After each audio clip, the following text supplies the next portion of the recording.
Hey boys and girls, welcome to the super exciting, outrageous Netflix series review. We just got done watching Voltron, the Legendary Defender, the all-new Netflix series. And what'd you think? I thought it was really great. I thought that it is an update that hits all of the beats without... I think it's an update that hits all of the things that it needs to hit. That nothing was jarring, nothing was bad, and there was actually some really good plots. Going to a continuous story rather than like a formulaic story was probably the biggest improvement for me. Yeah, I really enjoyed the fact that there was an arc, Right. and there was character development as opposed to like, all right, here's these 5 heroes, they have these awesome powers, and every episode we're just going to see them use the same things over and over and over again. In every episode, there's a progression, whether the heroes learn something new about themselves or their fellow teammates, or they learn something new about the universe, or the powers of the lions, or just throughout, the status quo is constantly changing, which is awesome. They managed to keep the continuous story arc going, while also having some really good, like, standalone episodes. Like, I think my favorite episode from a pure science fiction perspective, not from a giant robot cartoon perspective, was Crystal Venom. So that's really a good one to check out, because it has somewhat of a self-contained sci-fi plot. Right. I thought it was neat to see Voltron that we know and love, but like they shook it up just enough that it didn't feel like a rehash. You know, they changed a few things about some of the characters, like little elements, and that made it feel fresh. Right? We got a new pilot. You know, that's not really a spoiler, but Sven's not in this series. Right. So we have a new pilot, and they changed a few things about some of the other pilots a little bit, just to kind of make it feel fresh, but yet feel the same. So Shiro is all new. Shiro is all new. All new storyline. Yes. Okay, that's really cool. One thing that I kind of missed in this series is some of the, like, classic phrases.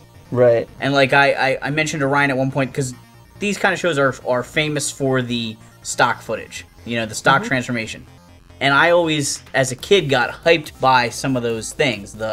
I'll form the head, I have the power, it's morphin' time. Thundercats, oh! Right, and they Yeah. sort of dropped that in this. There's cool Right. music, there's great, like, animation, but nobody says anything during that part, and it feels like this 30-second transformation with nothing. Like, what are the people doing during all this? Right. Because they don't say anything, we don't see them.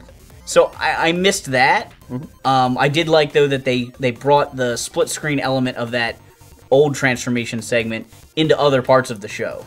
Yeah, the split screen and the transitions from a cinematography standpoint are really awesome. Like, there's a lot of like really like left and right wipes to really keep the motion moving. Right. And then the split screen, it's not like a clean, always like, it's not Brady Bunch, and it's not like little vertical rectangles. It'll be like the corner, and it may only be one of them, and just the way it's shot is really cool. The combat in this is really cool and really modern.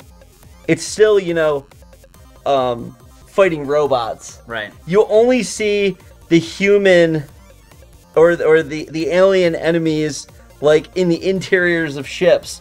Whenever they're fighting, they're robots. Right. Which I think is funny.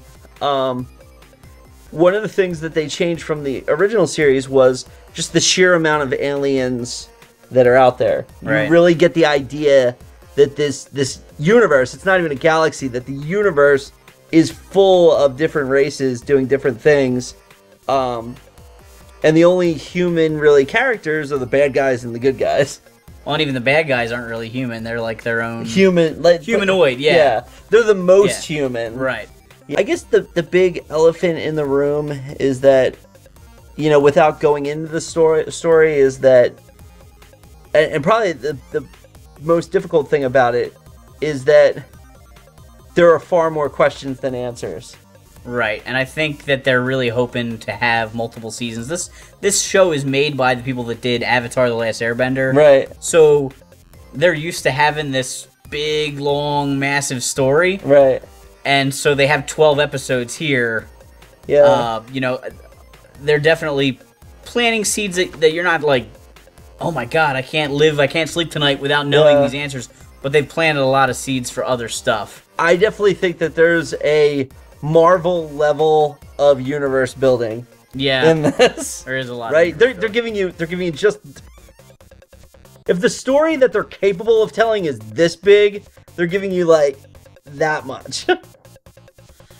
And my biggest question now is, where are the toys? Yeah, absolutely. And I guess that's the question that you'd be looking for on this channel. When we were at Toy Fair, they had a gigantic banner.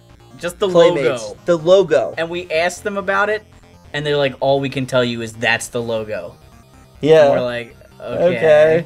You can't tell us anything about Voltron? I cannot tell you anything about Voltron, except that what it says on the bottom right there. Okay. I go on Big Bad Toy Store every day. I go on Amazon. I'm looking for these. If you are looking for a television series that is ripe for a toy adaptations, it's this one. I see 10 waves of toys. There's so many cool vehicles. There's a ton of different characters. Some of the characters have multiple outfits that you could release them in. So there's a ton of options like that. And I just would like to know, like, are we getting giant Voltron? Are we getting, you know, little action figure size ones that'll be the same size as the pilot figures? Yeah. Well, you know, what's the plan? You know, I would love to see some prototypes. Absolutely. It'd be great. There's 5 or 6 main villains. There's, you know, a bunch of big enemies they could have, from the ships to the monsters. There's all of the heroes. There's alternate costume heroes. The heroes have ground vehicles. They have the lions. They have like pods inside the pods lions. inside the lions. There's so much. Lots of different options that they could.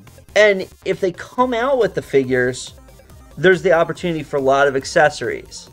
And same thing with the lions. Right. Like even if you just take one lion, like the red lion, it could have 10 different accessories on it, and it would make sense. Right. And back in the 80s, there were multiple different versions of Voltron released by a couple different toy companies. Right. And there are certain ones that came with tons of accessories and some that came with none. And I'm really hoping Playmates comes through with like a lot of this stuff. You know, the jaw blades, the snap-on cannons on their back and stuff. Overall, I think Playmates is a good choice to do the toys because the Ninja Turtle line is tremendous. Right. And has continuously been tremendous. And I feel like if they want to keep this line going, especially if this gets another season, they'll be smart to do it the way they do the Turtle line, where the Turtles are always available in their original form. Yep. Like, if you want to keep selling Voltron, you have to always have the pilots available. If you went to like the extended like B cast of this, like the King and the like the bounty hunter smuggler type dudes and Right. some of the like bit villains and stuff, this could go on for a very long time. I don't think we're gonna see that, but it would be really cool if we did. Yeah, but overall, I recommend we watch this and everybody watches it, so we get a second season and we get closure of some kind, and we get lots of toys because it was a great ride.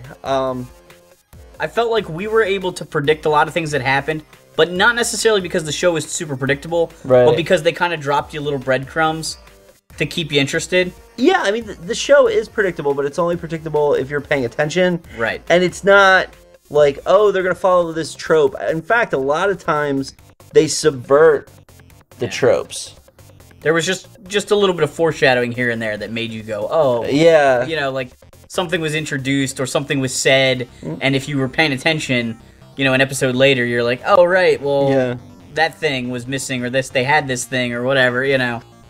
It's interesting how they seem to put the episode boundaries between, like, when Voltron forms and the fight. So you may get, the episode is all about leading up to the fight with the big monster, and then the other episode will start with the big monster and then set up the next thing that's going to happen. And it was kind of weird, too, because there were episodes that were, like, mostly just the Voltron pilots out of Voltron. Yeah. And then there were a couple episodes that were, like, almost entirely Voltron fights. Right. As opposed to the, like, here's the characters, here's them in their lions, here they are in Voltron, they win. Next episode from the old series. The other interesting thing is, like, the series shows Voltron as a system being very powerful. It's not like every other, like, if you go to, like, Power Rangers, you go to every other, like, Devastator and Transformers. Devastator, as Devastator, is significantly more powerful than the individual Constructicons. Right. In this, Voltron, when the team is working together and doing what they should, is this ridiculously powerful weapon, whether they're together or apart. Right. Which is how it should be, right? I mean, just because they're all hooked together, do they instantly become 10 times more powerful?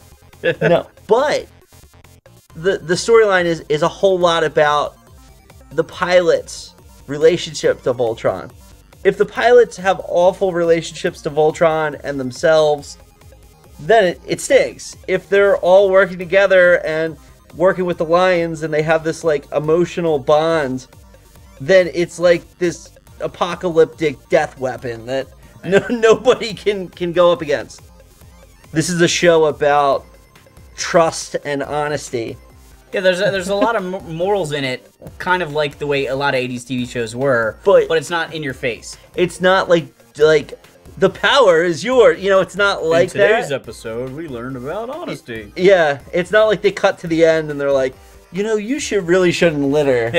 But the environmental themes, the tolerance, trust, honesty, Right. all of these things are in here, and it's really cool that they, you know, that they're doing this in the 2016 way. Right. Yeah, which is much more genuine.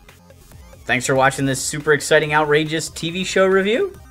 Make sure to like, subscribe, and check out our other videos. And I'll form the head.